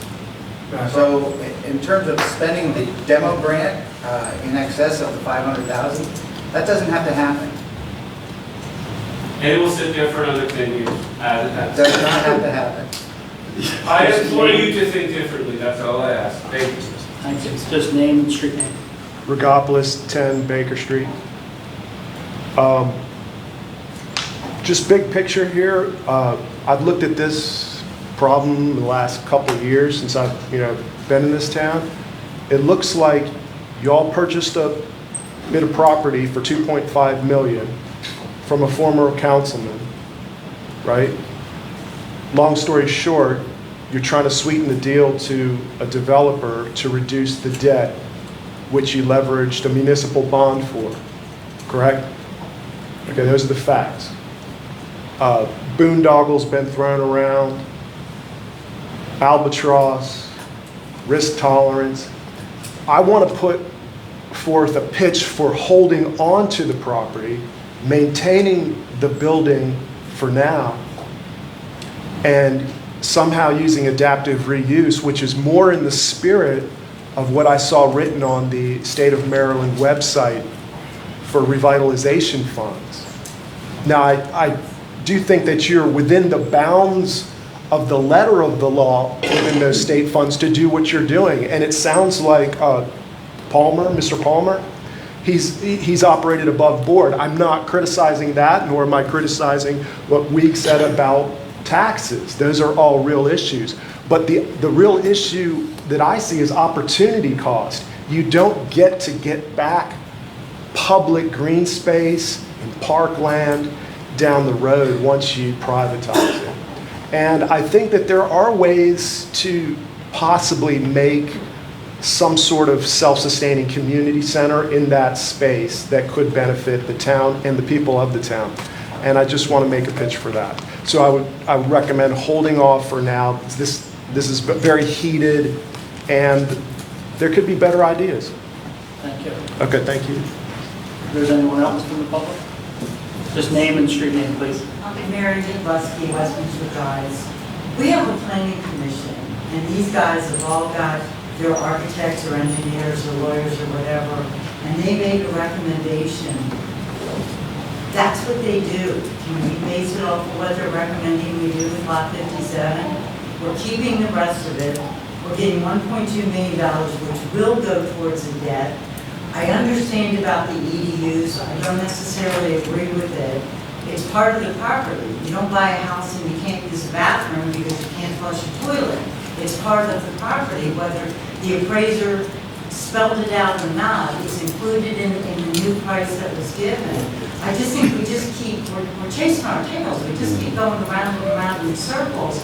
And honestly, what Tony said, the thought of keeping this property and not knowing what we're getting ourselves involved with, as far as the demolition goes, as far as what environmental issues we may or may not run into. The other thing I have a real problem with was at the last meeting, I read the first page of that grant, and I'm going to disagree with what you all said. I used to do that a long time ago, and that clearly said for economic development and job enhancement. And those guys don't take it very kindly if you take their money and you do something and you don't follow the letter to which you agreed to do. So, however, the rest of that grant was written, that I can't say, but I can tell you, when I used to do that, if you didn't do what they asked you to do, for lack of a better term, you were blackballed as far as getting future loans. So please, just, we're down to a point where it seems like we're at a menial spot here. It's like, let's just, and honestly, I feel bad for Palmer and Sandy. It's just like every single time we brought them in here, we've talked about, okay, guys, okay, this is great, we like what you're doing, but now we're going to go ahead and do this, and now we're going to go ahead and do that. Let's just make a decision and move forward with it. But there's so many factors that would benefit selling it versus just, it's less than 10 acres. We still got, whatever, 55 acres of the project. But this, Thank you. I do want to say to Councilmember Orris, I said this to him privately several times, even before we got the meeting where Palmer agreed, he threw out the 1.2 and Palmer agreed to it. I told him I don't see that ever happening. I think I said to you, Councilmember, you might get 9. And, and so I think that when we look at this and you see $1.2 million, one, kudos, Councilmember Orris, for throwing it out there. 2, Palmer, thank you for agreeing to it. This will be fun. I think you're right, it would be fun. But I think, getting $1.2 million for that property, to Councilmember Green's point, risk and risk tolerance, offloading that risk. And I think some of you have said to me, and probably here in the meetings also, debt service, right? It's something that we care about. This takes care of over half of the debt service on the property. So, is there anyone else? I mean, I appreciate that. Go ahead. I appreciate that shout out, but this is, I think all of it's for the town. Yeah, That's the goal. So I've got 2 hands. I don't know in which order, Marie or Matt. So I think ladies should go. Oh, ladies first. Ladies first. Yeah. So who says Marie's doing it? Number one, this decision was made. So talking about whether we should have made a decision or not is kind of pointless. You drew it up again because you won't let it go. I have no sympathy for Sandy or Palmer. I have nothing against them, but they keep coming back. So, to me, something here is worth something to them. As to Burbidge, he did that, not presenting, not offering money for anything. He came up and did it because he really does care about the town and downtown. As to the taxpayers, this doesn't resolve everything for the taxpayers, and there was no problem when the other plan was presented, and we had a 60-foot road going in, and nobody knew how we were going to pay for that. So all of this is the same argument back and forth for the same reasons. We're not getting anywhere. You made your decision. You should have stuck with it and left it alone. EDUs or no EDUs. I agree with Jay, they're worth way more, and Zach, you didn't believe we could get 1.2. So that kind of shows where you're not looking. Or where I'm open to say that I maybe missed the mark. I said, or maybe where I'm open to saying I missed the mark. Well, that may be, but you didn't have the mark, and you're representing us. So, I think Palmer's got a crystal ball, not me. I gave it to my kids. Okay. Sorry. Matt? Most of what I want to talk about is really just the financial side. So I had a meeting with my local NFIB rep, And he had made a comment similar to what Palmer Gillis said 2 weeks ago, that the governor's come out and said Maryland's broke. Money's gonna be tight in Maryland, we need to accept it, we're gonna start becoming frugal with our budget and making smart moves. Berlin is a town that is very good at grants. I think Ivy does an amazing job of doing that, and that funds a lot of what we do in this town. The COVID money we received over the last 2 years is putting forth a great amount of public work stuff, and I'm not truthfully sure how we could afford it if we didn't get that money. This project, especially with the residential component, could be opening a good amount of consistent tax revenue year in, year out. I'm not really sure if there's a true number on potential residential units. Is that a rough number? I think this, Palmer, didn't you say 2 to 10? I know it's a little bit of a big. That was the range we presented on our restrictions of uses. 2 to 10? 2 to 10. Okay, and I mean, I assume we're looking at 200,000 to 300,000, which should bring about 3,000 per year per unit in tax revenue for the town. Rough numbers based on what I paid for my house, I'm guessing here. You keep looking at all these potential places to raise money, and when we look at the budget, we couldn't afford to give the town's workers the raise we wanted to. We couldn't afford to publicly fund Dave's third person in his department. Our budget is extremely tight right now. We're not being able to fund everything like we want to, and we have an opportunity to bring additional funds to this town to do a good project. If Berlin goes about handling the demolition themselves, and we look at trying to move forward, are we going to hit an additional loss on the demolition of $500,000? Are we going to look at the project taking an additional 2 years of construction to get to that final goal line before we have a taxable property? We keep stressing the EDU amount and whatever dollar amount that's worth, but could we offset that by having Palmer Gillis and CDP building this and getting to that goal line, having a taxable base faster? There is a time value of money in this situation. We have an experienced builder who every day that job site is active and dragging on is losing money. So he has an interest in getting it completed and getting a certificate of occupancy and getting tax revenues for this town.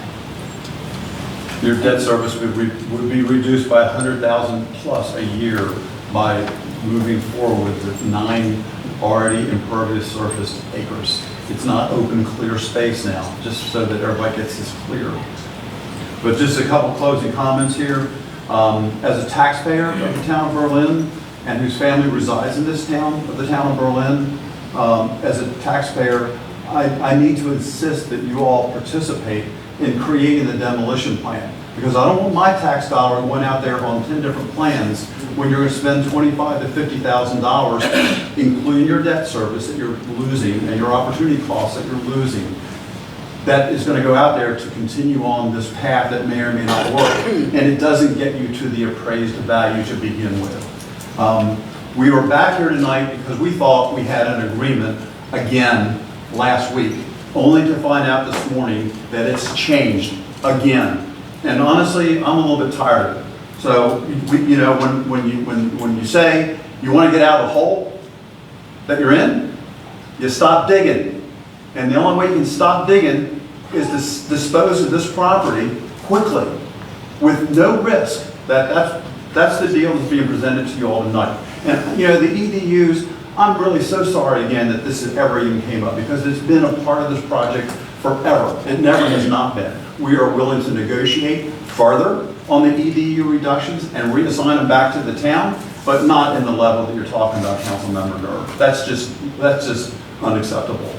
So if you guys have an agreement that you want to present to us in good faith, maybe sign it, put it in writing. Honestly, I was okay with you all in the middle of the night terminating our agreement with the EMP in the dark hours at 10 o'clock at night after we had left and didn't see it on the agenda. That was very upsetting to us after we've been here for over 2 years negotiating this deal. Do you guys want to keep seeing me up here again? Probably not. And that's okay, I get it. But listen, we've been working in good faith and in full transparency. I'm sick and tired of the deal getting changed every time we come to this table. So please, you all decide in your circular firing squad what you all want to do, and then get back to us. And I thank you for your time and the opportunity to be here tonight. I appreciate your being here. Thank you for coming, but I have to say this. I never once did I mislead anyone into believing that my vote was changed. And I tried to be respectful in that. We met, we had a great conversation, we shared what our thoughts were, and I left the table right where we were. That's how I'm gonna put that. I'm not pointing fingers because that's not how I live my life. But what I will say is this. Last week, when we made a decision, it was at the urgency of time. I don't know who all was in this meeting or who all has heard time and time again, we were against the clock. A decision needed to be made. Weeks prior to that, by this date, you need to have something, you need to make a decision by this date. So, in all due respect, and I was hoping that you would have stayed, really and truly, but I understand, long days and you've been here quite a bit.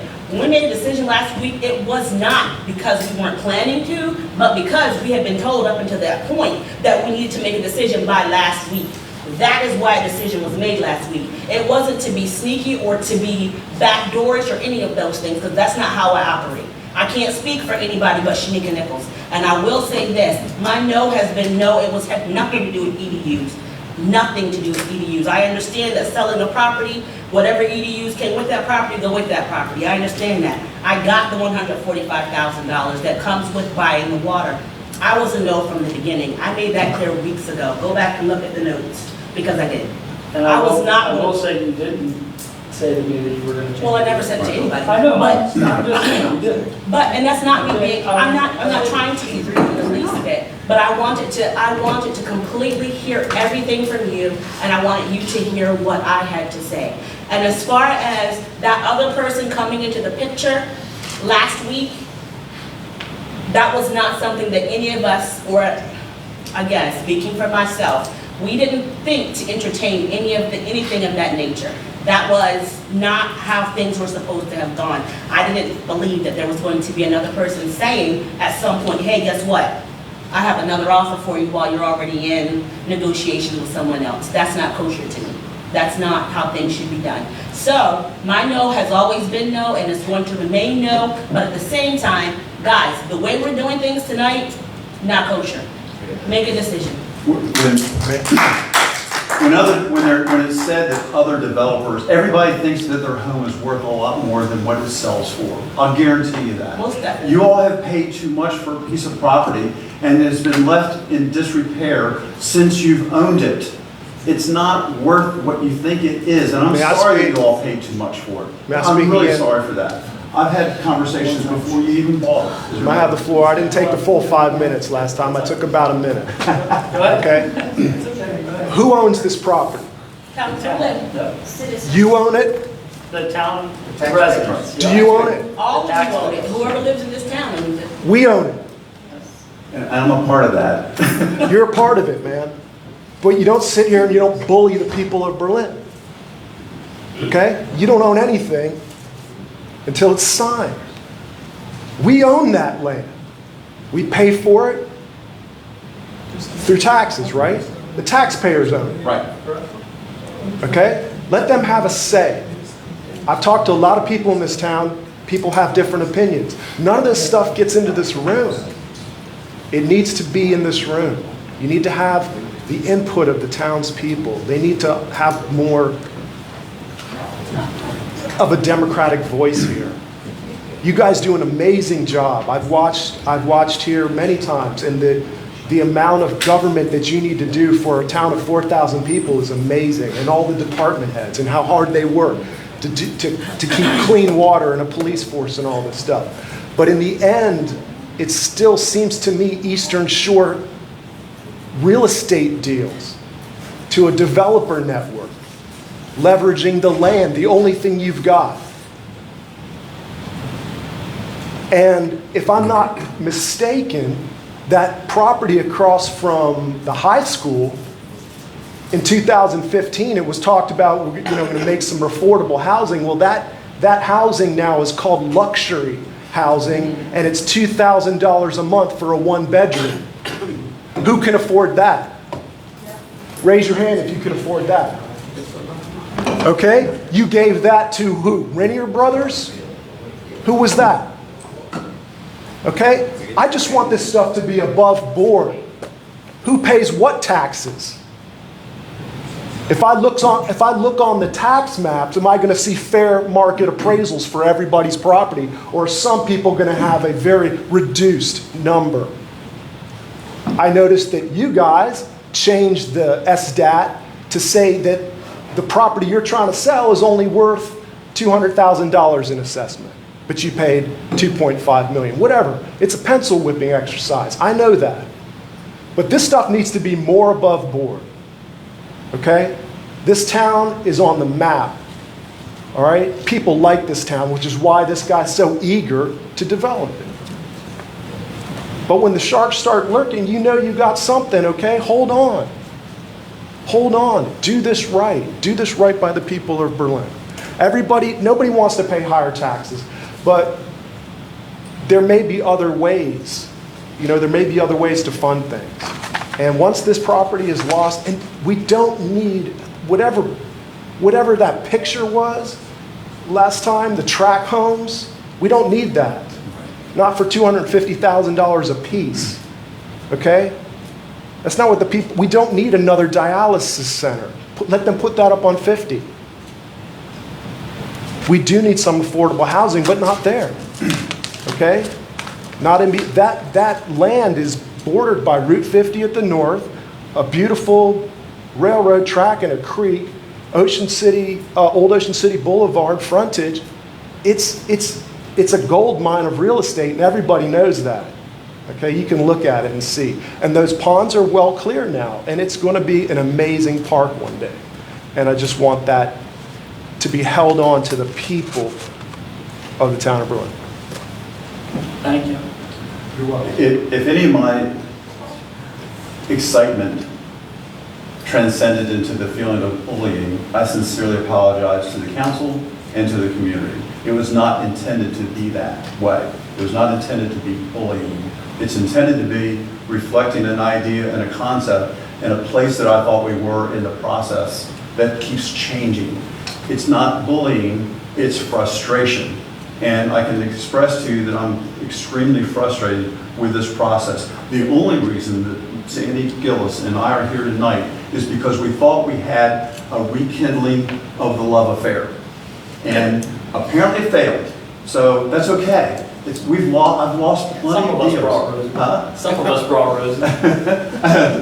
So you don't buy me flowers anymore. I think that's the song. But anyway, it's a great musical, by the way. I think it's I Can Buy Get to Myself see a beautiful noise. It's a great musical. But we're here tonight because we thought we had an agreement. That changed again. So if you guys decide you want us back, we would be willing to help you with the demolition walkthrough with Andrew. Like I say, I know this building probably better than anybody in consulting in this room. We will be glad to assist. Or if you want to revisit it with a real contract accepted by a real council in a majority form, we will be back. Our intention was to do something great for the town, not lose money, possibly make money. So if you guys want to accept that deal, think it over. We're willing to live a few thousand feet away. So please keep us in mind. We appreciate your time tonight and appreciate the opportunity. And again, we've reached out our hands to help. Thank you. Thank you. So if we move on, right? Well, I mean, are we just, we're moving on from last week standing? Councilman Nur would be the only one that would make the motion. Correct. So. Dave, do they need to go through the formality of rescinding the motion made in a former meeting, or just move forward? I don't understand your Is question. there I don't going to be even another know. motion? I don't know if there's. If there's not another motion, That's what I'm saying. If they are going to introduce another motion, do they have to go back on the one from before? No. I'm just asking. No, we can make a motion. But it's not in the motion. and if no one wants to make a motion, we'll just move on to the next item on the agenda. Moving on. All right, up next is agenda item 3A, motion 2023-37, Town of Berlin naming policy. Myself and the town administrator are running point on this. This is a policy that was actually kind of conceived of several years ago, but never really moved forward. Occasionally, we'll get folks who come to us expressing interest in naming facilities or projects. I'd like to say, like, I don't know, some stadium or AT&T or something, but not quite on that scale. So we thought that we would put a policy in place that would address how we would handle such requests, and what the criteria for such requests might be. So we'll, Yeah, okay, go ahead, I'm sorry. we'll open it up to any questions. I think it's pretty straightforward, but some of you may remember seeing this, some of you may not. I thought we had, wasn't this already established through the Parks Commission, I believe? for Yeah, the that's trees a and donation program. Oh, okay. They're connected, Okay. they can certainly tie together, but they are two slightly different things. The Parks Memorial and Donation Program, I believe it was called, is specific to the parks and parks amenities. Yeah, but I remember this very clearly because this was, came about 2017 because of a community effort to main Herring Park. Yeah, that After was James part of it, Dingle, yes. correct? And, there, I mean, we have it. Yeah, it was never voted on, it was never put into place. Do you have Okay, something that reflects differently? Well, I have a newspaper article, but that would probably, to approve the new policy for the naming of public property, Chief Willie Town formed the 8-member Berlin Naming Parks and Public Space Committee in January. Zach, you served on it. So, I mean, I remember working on it, I just don't know if we ever we couldn't find anything that We showed couldn't we find any find. indication that a policy had ever been adopted. And that exactly. So we're trying to clean up we Yeah. cleaned up a few vagaries, I think, in the language as well. Well, it's interesting because, sorry to cut you off there. Yeah, go ahead. A citizen came forward seeing this in there and wanted to name the new street at Herring Park after a young man who passed away in Beirut bombing. I believe it was former sheriff that came to me about it. So I was like, I don't want to talk about Herring Park. This would give things like that forward. But anyway, so this sets in place to make a policy truly now. Yes, it gives a guideline to people interested in pursuing something, and it gives a guideline to you as to how. Reggie and I talked about that too. I think the gentleman lived on West Street. Yes, he did. And we talked about doing like what we did for Tinley Way. Yes. So there's an option there too. So That would be great. I'm open to exploring that also. But yes, we're trying to clean this up. So I'll go ahead and make a motion if there's no other discussion for approving motion 2023-37, the town of Berlin naming policy. Second. So I have a motion by Councilmember Morris, a second by Vice President Burrell. All in favor, say aye. Aye. All opposed? Let the record reflect that motion 2023-37 passes unanimously. Thank you, Mayor. Thank you. Up next is motion 2023-38, annual event approval. I'm going to ask the group if we could table this to our next meeting. If you don't mind, we have a few things that we want to make sure we are able to discuss and bring back before the group. So moved. Okay, so I have a motion to table by Councilmember Morris. Second by Councilmember Nichols. All in favor, say aye. Aye. All opposed? Let the record reflect that motion 2023-38, annual event approval is tabled until our next meeting. Up next is agenda item C, motion 2023-39, Decatur Farms pump repair, and our water resources director, Jamie Latcham, is going to run one. Yes, we had I'd say catastrophic failure with one of the pumps at Decatur Farms. Usually we like to have spares, but we don't know what happened with this pump, so we're running on one pump, so we would like to replace the other one. It's it's not budgeted, but I mean, we're only operating on one pump, so if something happens, we'll have to put a bypass pump out there. Yeah. Motion to approve. Second. Thank you. We have a motion made by Jack, second by, Me? and All in favor? Aye. It's done. So it's carried. But I just want to bring your attention to this stationery we're working with here. This stationery, What is the document? this stationery lists where it goes as acting town administrator. Which letter is that? This was just. On page 49. 49. Yeah. So can we get stationery that accurately reflects where we are? It's available. Okay, where is that? Should be. So what were you trying to save some money by using this?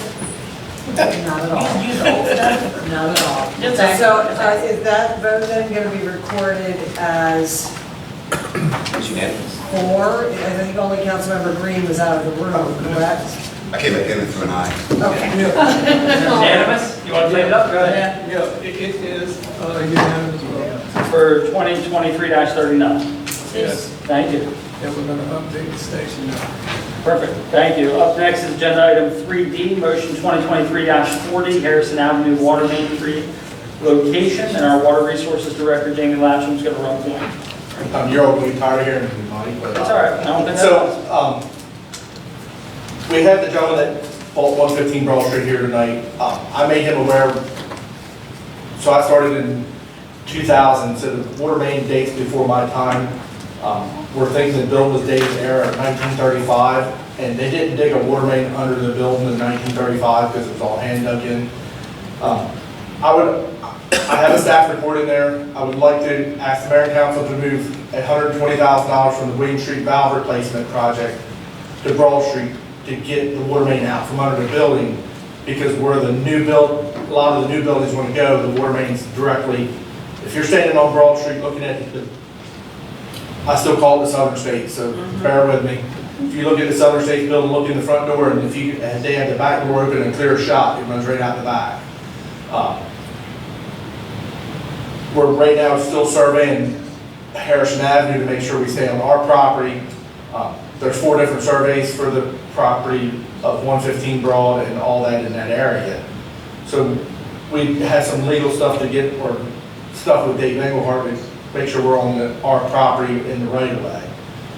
So I'm asking the money to move from William Street so we can proceed to have this water main moved. I have an estimate of about 100,000, but there's some, you know how stuff fluctuates a little bit between now and then.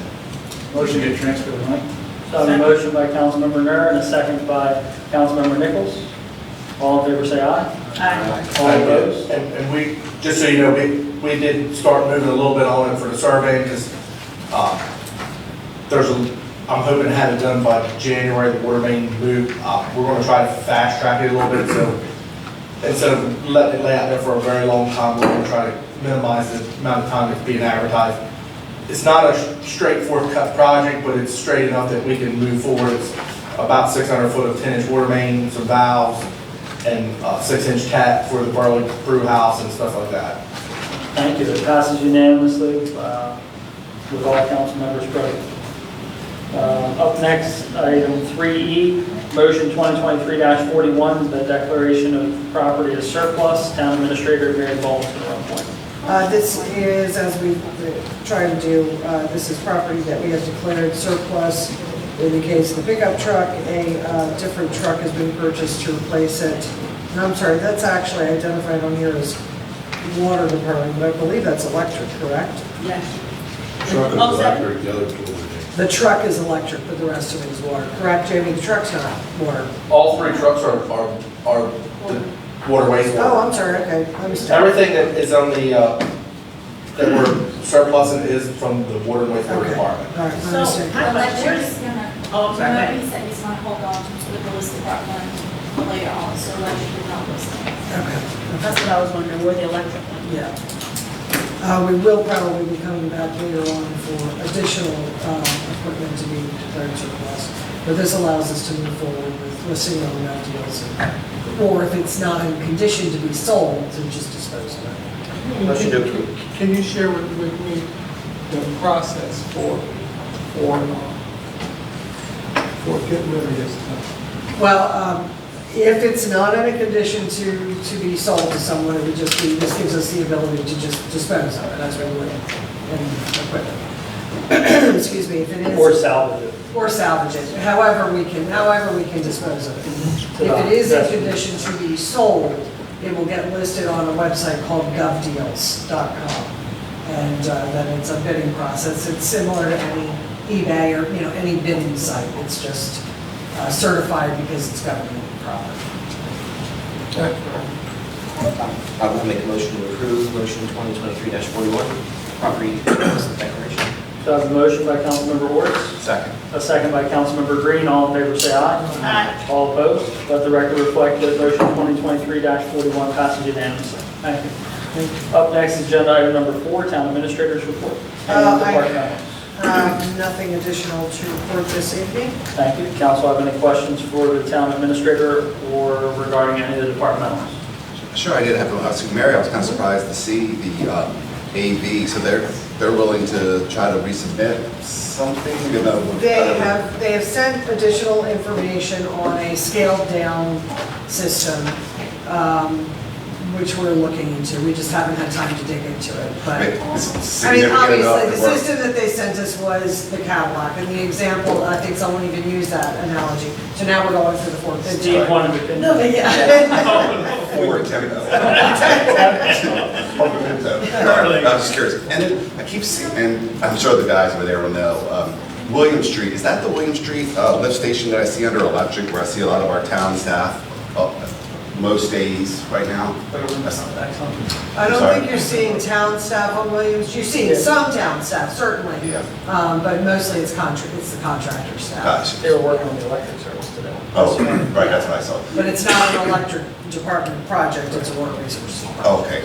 Well, to clarify, we switched it from a single phase to 3-phase, so we had to upgrade the electrical service, and we should be putting that lift station in service Wednesday, or doing startup. So that's the William Street lift station? Yeah. Yes. A lot of people don't understand when I say William Street, it was always in the ground, and it only stuck up out of the ground this high. Now we have the big green box out there, and everybody's like, what's that? Well, I think people may think of it as Old Ocean City because it's sort of there, but yeah. So it should be online Wednesday. Good. Any other questions regarding the departmentals? Mayor, Yes. I'd like to just remind everyone that I'm going on vacation starting this coming Thursday, the 14th, and I won't be back until Tuesday, the 26th. However, I will have my phone and my computer and everything. Actually, He prefers meetings on 4:30 on Friday. and thank you, Dave, because that reminds me, I will actually be out on Thursday and Friday this week. I'll be out. No, I'm joking. I'll be here. I'm joking. All right, anything else with departmentals? If not, we'll move on to comments from the public. Comments from the public? Anyone wishing to address the mayor and council, just come forward, name and street name, please. Okay, Regatta Lewis, 10 Baker Street, just thank you for letting me air my grievance, okay? I may have come across too strong, Mr. Engelhardt corrected me on some stuff, but I think basically my heart was just, I really think it's a gold mine, and we should sit on it and really come up with something better. Thank you, we appreciate it. Anyone else that would like to address the mayor and council? Okay, up next are comments from the council, and we'll start with Vice President Burrell. I don't have anything. Okay, Councilmember Nur? No comments. Councilmember Nichols? Done. Okay, Councilmember Ward? Yeah, Jamie, my brain. The RFP, I went back and looked, had a brain mishap there. So the Broad Street Lift Station RFP, when is the response? Is that in October? Yeah, October 18th, I believe it is. Somewhere around there. We have a mandatory pre-bid meeting September the 26th. So if you don't show up for that, you can't bid onto it. Gotcha, okay. So, okay, thank you. And then just as a follow-up, I reached out to the chair of the LDC again. Their next meeting is September 20th. So they still need information. We need to follow up with their plan and our FY24 funds that we've dispensed. We have our form completed, so they will have that for their meeting. We will not have the, well, no, they gave us a deadline for that. So that will comply with the deadline.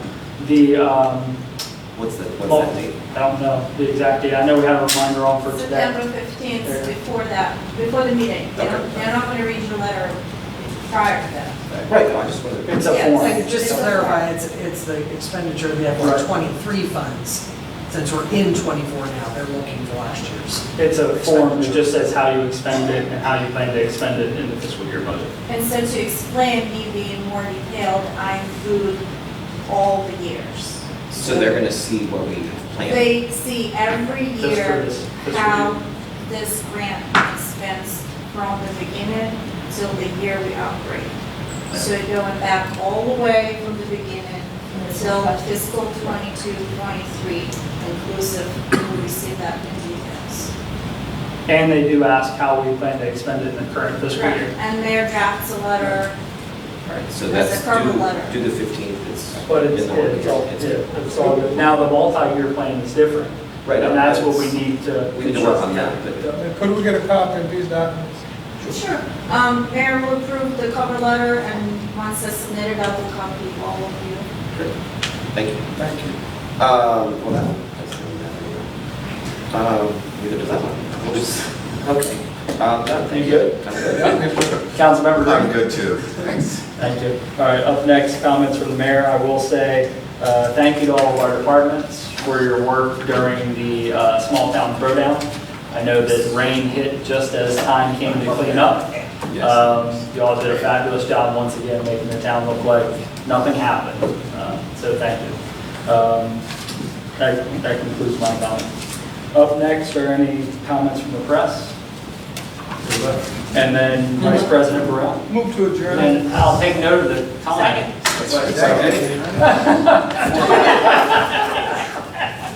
All right, all in favor?